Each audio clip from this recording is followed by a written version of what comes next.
Hey guys, my name is Lilly and today I would like to report about a change in gun law in Austria.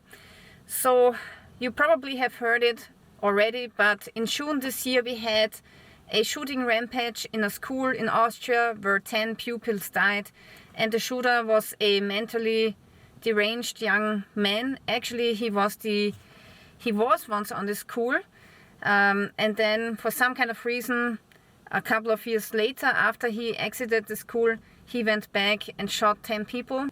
Very tragic incident, and this actually should never have happened. Unfortunately, he had a gun that he also legally owned, and that should have never happened.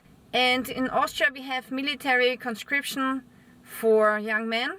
And when you go to military conscription, they also perform a psycho test, and he did not pass the psycho test at the military.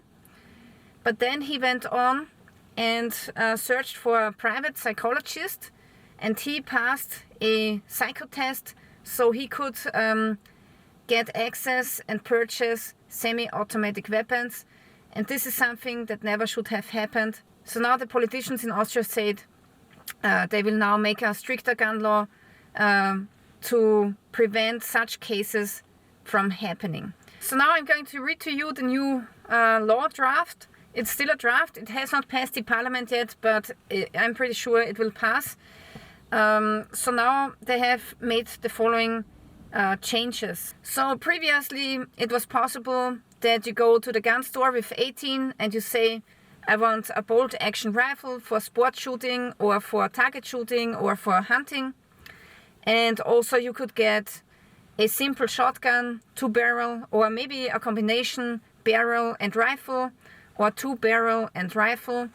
So those weapons are category C, and you could get them with 18. The weaponsmith or the dealer would then make a background check if you are a criminal or if you have a weapons ban. And if you don't have that, you would get your shotgun or rifle after a cooling off period of 3 days. Yeah. So after 3 days you would get it, and that was the case previously. But now it's different. Now for those weapons you will also need a psycho test. And the psycho test now, that's what I know from a friend, is much harder than before. So it will not be as easy anymore to pass the psycho test. Also, the cooling off period of 3 days will now be extended to 4 weeks. For hunters there was always an exception on the cooling off period, and I think this will be still the case. So if you have the hunting license, then you don't have a cool off period, because they say hunters already have guns at home, and hunters in Austria have to pass a really hard test. So the people who are approving the hunting license, it's not easy to pass, okay? So if they see that someone is mentally deranged, they will not give them the hunting license. Now for firearms like semi-automatic shotguns or semi-automatic rifles or semi-automatic pistol, you would also, even before this change, have to pass a psycho test. But this one was easier, and this mentally deranged individual passed it. So apparently it was not strict enough. Also now they have changed the age that you can purchase firearms. So for shotguns, simple shotguns, and also for bolt action rifles, they have increased the age from 18 years to 21 years. And for pistols, for example, the purchasing age was always 21, but now it's 25. So if you want to get an AR-15, a pistol, or a semi-automatic shotgun, for example, then you need to be 25. And this is if you purchase the weapons privately. So of course there are exceptions for police officers and military personnel. So now the question is, if a police officer, let's say 23 years old, can purchase a Glock privately?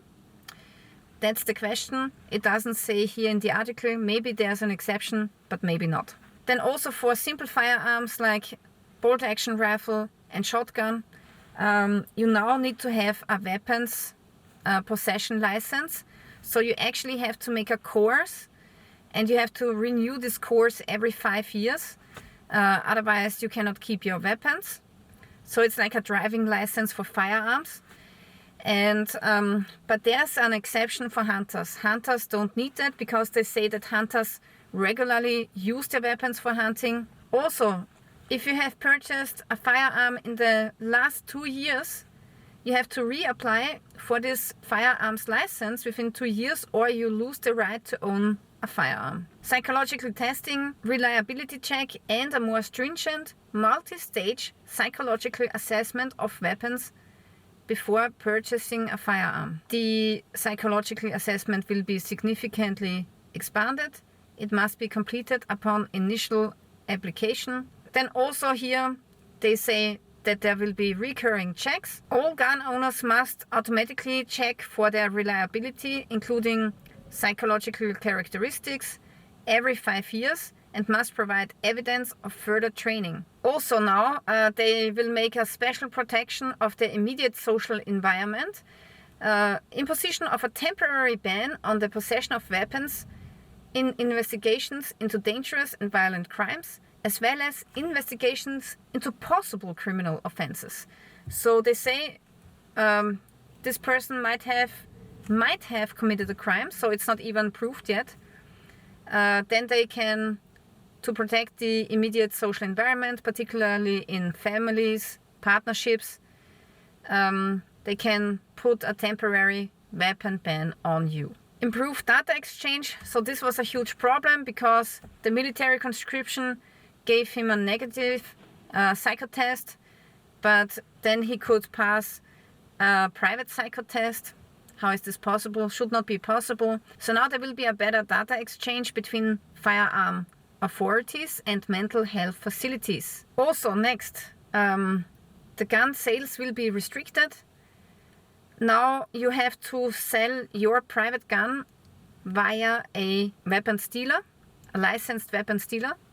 So previously it was possible to sell a Glock to another private person who also have a firearms license, firearms possession license, but this is not possible anymore. I cannot sell my weapon directly to this private person. Now I have to go to a weapons dealer, and we have to make the contract there, and the weapons dealer will be there to make sure that the second person also has all of these requirements. Combating illegal arms trafficking, the definition of a weapon is being expanded to include, for example, grips and other non-pressurized parts. Yeah, so this is the weapons change in Austria. Some changes I understand, like the data exchange, but other changes are really strict, and I think that a lot of people now will sell their guns because they don't want to do a psychological screening every 5 years. Also the psychotest every 5 years, the screening costs money. The driving license for firearms costs money. Yeah, I can imagine there will be a lot of people who say no thanks and I'm going to sell my weapons and that's it, right? So yeah, this is the new gun law in Austria. Let me know your opinion in the comments below. Also, I would like to let you know that my channel is heavily shadow banned. So my subscribers are not getting my videos sometimes. Also, some subscribers are getting unsubscribed without their consent. So because of this, I have to take up sponsors like the company Odenwolf. And Odenwolf is a great knife company. They produce really awesome knives like this one here. This is the W1. And it's a nice bushcraft knife that you can use either for hunting or if you want to stay in the wilderness, go camping or something. So that's a really great knife. And with my discount code Lilly10 you will get 10% off. So if you want to support my channel, it would be awesome if you purchase this knife or any of the other knives using my discount code Lilly10. And I will put the affiliate link to this product here into the description below. Alright guys, so this is it for today. This was the change in gun law in Austria, and we see each other next time.